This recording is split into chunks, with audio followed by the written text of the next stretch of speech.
Alhamdulillah,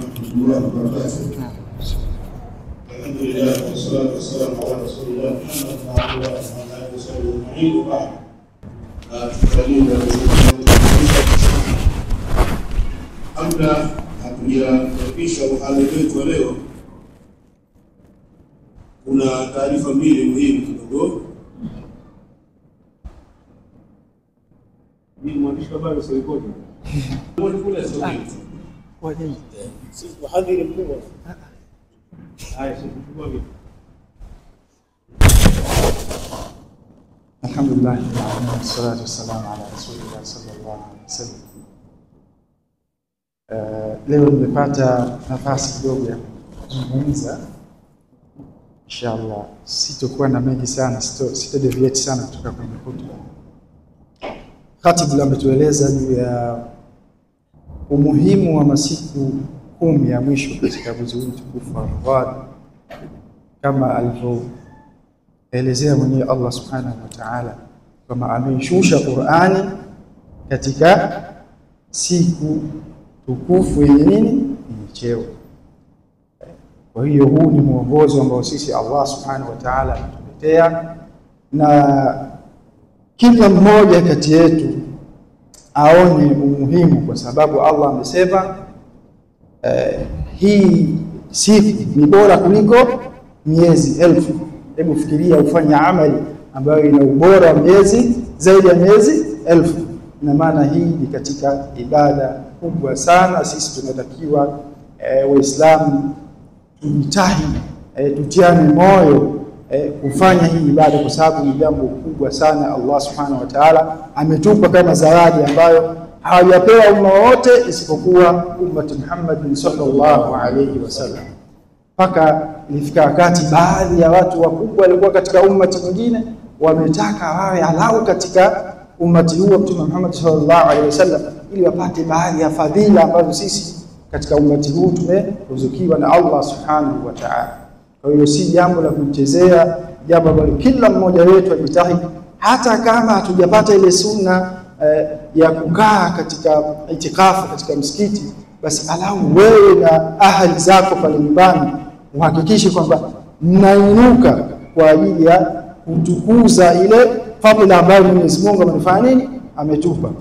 Vipi leo mtu anakuja, nyinyi mna njaa, anaweka chakula alafu mnakisusa chakula, atawaonaje? Watu wana akili sawa sawa? Wao wana njaa lakini mwaletea chakula, alafu ni chakula mnafanya nini? Mnakiacha wakati chakula ni kizuri. Allah subhanahu wa ta'ala katupa fadhila za kaweka milango wazi kabisa kwa ajili ya sisi tufanye maghfira, ili atupe nini? Msamaha bure bure. Lakini sisi tumekaa hatutaki hayo maghfira. Ni nani anajua mwakani atakuwepo katika Ramadhani? Hakuna. Ni nani anajua atafikishwa mwakani? Hakuna. Kwa hiyo tutumie hii chansi kumwomba Mwenyezi Mungu maghfira, ili inshallah kwa uwezo wake na rehema zake na sisi atuache huru na moto. Jambo gani kubwa kama sio kufuzu ukaingia peponi? Jambo gani kubwa Mwenyezi Mungu akakuacha huru na moto? Hilo ni jambo kubwa sana ambalo umma nyingine walitamani wapo katika umma wetu. Kwa ndugu zangu, shima alaikum, wewe nafsi yako na ndugu zako na jamaa zako, ahli zako, mke wako, kama alivyosema katika hadithi, yule ambaye atamwamsha mke wake wakapata rakaa 2, hao wanaandika kuwa ni miongoni mwa waja waliofanya amali njema sana, waliofanya ibada nyingi sana kwa Allah subhanahu wa ta'ala. Kwa hiyo nawahusia ndugu zangu katika imani, uhakikisha kwamba 10 hili halitupiti ila umekaa ukasoma sana Qur'ani, ukatoa sadaka, ukaenda kuwatembelea wagonjwa, ukawapa moyo maskini, ukiwa na uwezo toa, wafurahishe wengine, na inapokuja mwishoni kule kuna zakatul fitri usibanie, toa. Hizo ni katika fadhila kubwa sana Allah subhanahu wa ta'ala ametupa. Sasa kwa kuwa leo nimepewa nafasi adhimu, mimi nitatoka huko kidogo, nitaingia katika mada moja ya malezi. Katika kukaa kwangu na kufikiria kwangu, na chansi niliyopewa na imamu wangu leo, nikasema nije na mada ya malezi. Ndugu zangu katika Uislamu, hakuna jambo kubwa ambalo tumelisahau. Hakuna jambo kubwa ambalo tumelisahau na sisi tunaliona dogo kama malezi sahihi ya vijana wetu. Kama malezi sahihi ya vijana wetu. Mtume Muhammad sallallahu alaihi wasallam anaambiwa na Allah subhanahu wa ta'ala, fa innaka la'ala khuluqin adhim. Si ndio? Hasi nimekosea sasa? Ni sawa sawa? Hakika wewe ni miongoni mwa watu wenye tabia njema kabisa. Hii tabia njema ni nini? Tabia njema ni Qur'ani, yani Mtume Muhammad sallallahu alaihi wasallam ni Qur'ani na utembea. Hapo kila mmoja wetu tunatakiwa tuwe na tabia hiyo, tuwe na tabia njema. Tunaambiwa Mtume sallallahu alaihi wasallam alifuata akaambiwa ni mja gani anapendwa na Allah sana? Au ni mtu gani anapendwa sana na Allah? Ni yule mtu ambaye ni mbora kwa tabia njema kati yenu nyinyi. Ndio mtu ambaye anapendwa sana na Allah subhanahu wa ta'ala. Sawa sawa jamani? Kwa hiyo malezi ya watoto wetu ni katika kitu muhimu sana sana kabisa. Ukiangalia katika dunia, wa Japan wanaongoza katika malezi bora. Inavyoonekana katika statistics za kidunia, wa Japan wanaongoza katika malezi bora ya watoto wao.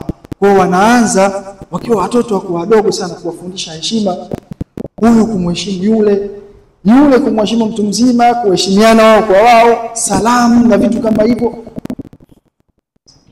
Japani inakuwa ni ya kwanza, inayofuata ni Singapore.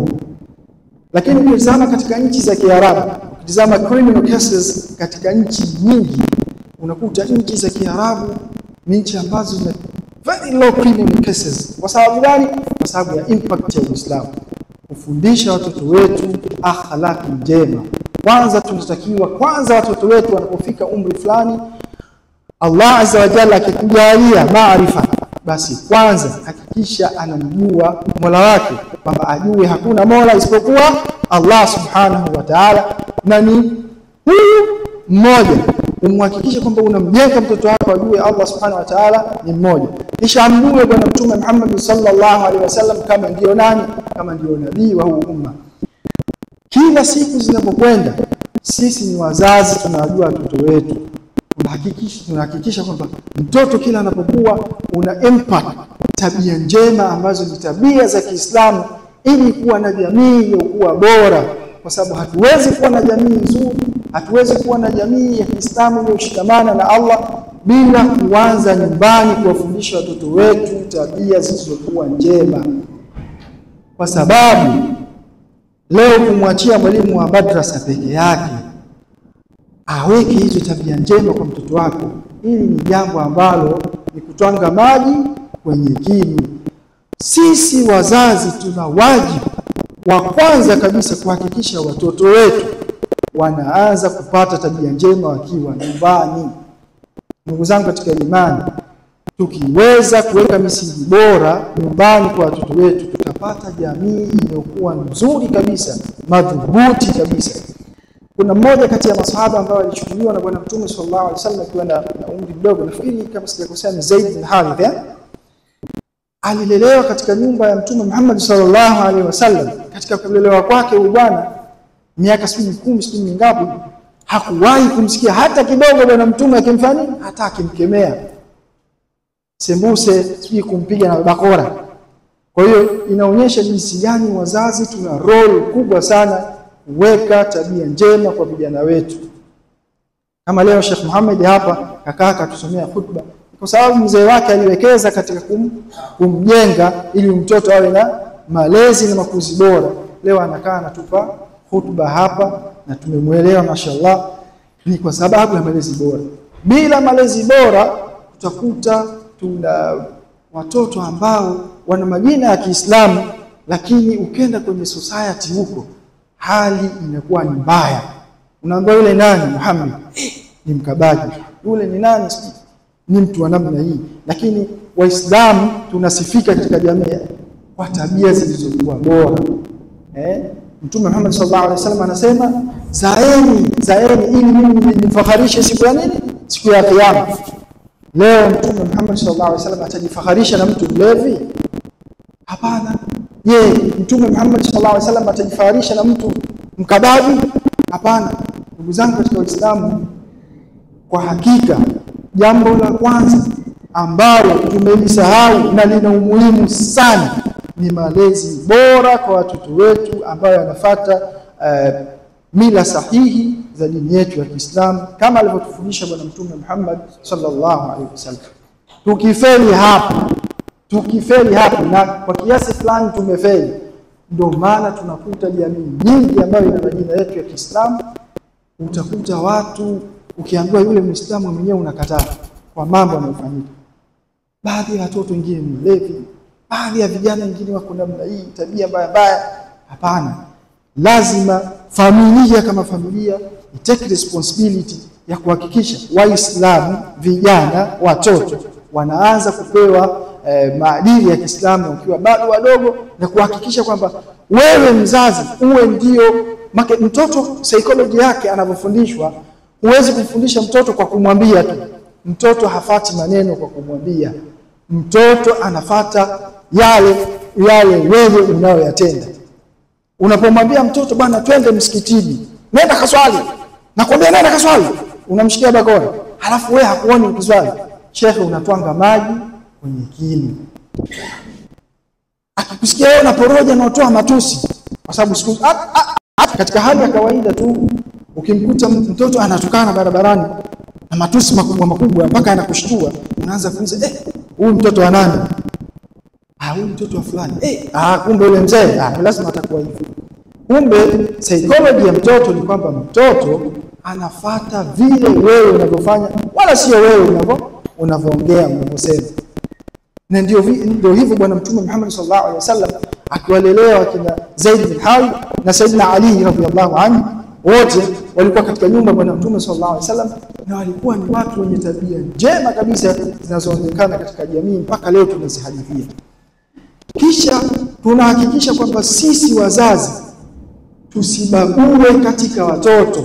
Jamani, tuna watoto na Bwana Mtume sallallahu alaihi wasallam kwa hadithi imekuja anasema ittaqillah, muogopeni Mwenyezi Mungu na mfanye uadilifu kwa watoto wenu. Kwa maana usije ukampenda mtoto fulani na ukamwacha mtoto fulani akiwa anajua kabisa mimi bwana kwa mzee sina neno. Na kuna watu wanajua kabisa kwamba mimi kwa mzee sina kitu, sina kauli.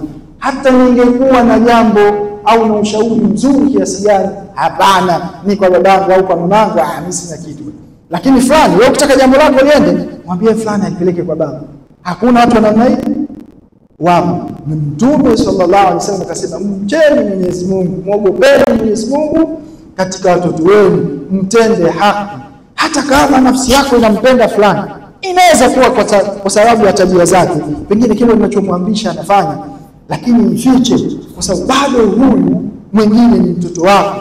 Kwa sababu tunaambiwa tukishakufa vinabaki mambo matatu, na moja katika jambo litakalobaki ni mtoto aliyokuwa mwema.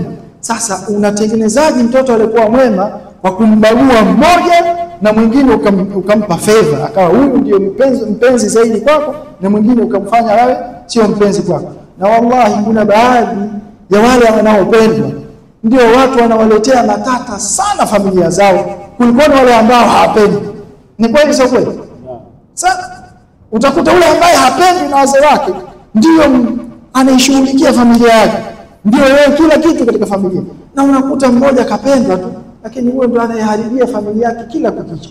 Kwa hiyo na mimi pia nawaambieni, natahadharisheni ndugu zangu katika imani, watoto wetu kweli tunawapenda, tunawatakiwa tuonyeshe mapenzi, lakini hakikisha hubagui, na hakikisha unampa mafundisho ya dini ya Kiislamu, hata kama unaona linamnia uzito, kwamba mimi labda nikimwambia ile swala alfajiri nitakuwa nimemwamsha. Hapana, bila hivyo utapata kizazi kibaya kabisa huko mbeleni. Mshike mtoto wako akiwa mdogo na umuonyeshe njia sawa sawa, baada ya hapo utakula matunda. Mtoto akishafika umri wa miaka 15, 16, 17, ikiwa huku umemshika vizuri katika malezi ya Kiislamu, kwa hakika huyo atakuletea matunda mazuri katika maisha yako na matunda mazuri katika jamii. Jengine ndugu zangu katika imani, kulea watoto kunataka kushirikiana baina ya watu na watu. Sio mimi tu sahihi, na watoto wangu. La, ukimwona mtoto wa mtu mwingine unaona anakosea, usiseme huyu mtoto wa fulani atajuana mwenyewe. La, siku yule akiwa jambazi, siku yule akiwa mhalifu, wa kwanza kuna nini? Wewe ndio, au sio? Wewe ndio utakuwa wa kwanza kuathirika, kwa sababu yule amekuwa na tabia mbaya, kwa sababu wewe unaona na hutaki kukemea. Lakini tunapokemea, tukemee kwa njia nzuri. Usimkemee sana mtoto wa watu mpaka ikafika wakati ukasahau na wakwako. Yani kemea katika namna ya kati na kati. Kwa namna hiyo tutajenga jumuiya au tutajenga jamii ambayo yenye maadili mema na ambayo Allah subhanahu wa ta'ala kutoka kwa Mtume sallallahu alaihi wasallam amekusudia iwe katika jamii zetu.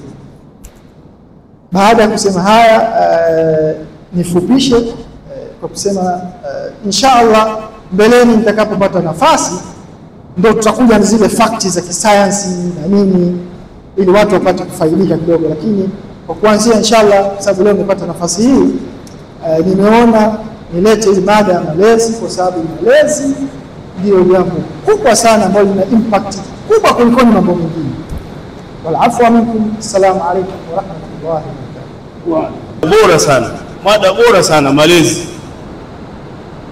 Watoto bila kuwaweka sawa tutafeli, na Mwenyezi Mungu tunamwomba tusifeli inshallah, ili tuweze kupata makhalifa wema, kwa sababu sisi tumeachiwa na sisi tuwaachie. Sasa tuwaachiaje na watoto wenyewe kama ndio hivyo? Tujitahidi malezi, tusikoilishe muda. Inshallah Mwenyezi Mungu ametuletea baraka. Kwanza mwezi mtukufu wa Ramadhani, ukiomba dua moja kwa moja, khalafu mvua inanyesha. Sehemu ya pili hiyo moja kwa moja dua inapita. Kwa hiyo inshallah zungumza na Allah dakika chache hizi ili tuweze kuomba dua. Mtume sallallahu alaihi wasallam anasema inaponyesha mvua ukiomba dua basi moja kwa moja. Kwa hiyo mueleze Allah subhanahu wa ta'ala. Jamii watawasau bisabr. Bismillahir rahmanir rahim.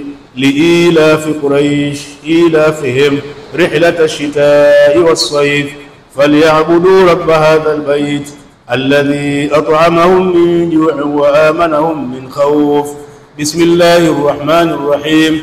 قل أعوذ برب الفلق من شر ما خلق ومن شر غاسق إذا وقب ومن شر النفاثات في العقد ومن شر حاسد إذا حسد. اللهم صل على محمد وعلى آل محمد كما صليت على إبراهيم وعلى آل إبراهيم وبارك على محمد وعلى آل محمد كما باركت على إبراهيم وعلى آل إبراهيم في العالمين إنك حميد مجيد. إمام بطل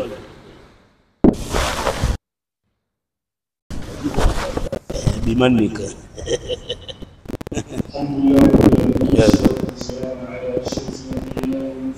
آمين يا رب. اللهم ربنا تقبل منا إنك أنت السميع العليم. آمين يا رب. آمين. اللهم اغفر لنا خطيئاتنا وجهلنا وإسرافنا في أمرنا آمين. وما أنت أعلم به منا. آمين. اللهم اغفر لنا جدنا وهزلنا وخطانا وعمدنا وكل ذلك عندنا. آمين يا رب. اللهم اغفر لنا ما قدمنا وأخرنا وما أسررنا وعلمنا. آمين. أنت المقدم وأنت المؤخر وأنت على كل شيء قدير. آمين. ربنا آتنا في الدنيا حسنة وفي الآخرة حسنة وقنا عذاب النار. آمين. اللهم إنا نسألك موجبات رحمتك يا رب. وعزائم مغفرتك آمين. والسلامة من كل إثم آمين. والغنيمة من كل بر آمين. والفوز بالجنة والنجاة منه. آمين يا رب. اللهم إنك عفو كريم تحب العفو فاعف عنا. آمين. صلى الله على سيدنا محمد وعلى آله وصحبه وسلم. ولا حول ولا قوة إلا بالله العلي العظيم. الحمد لله رب العالمين.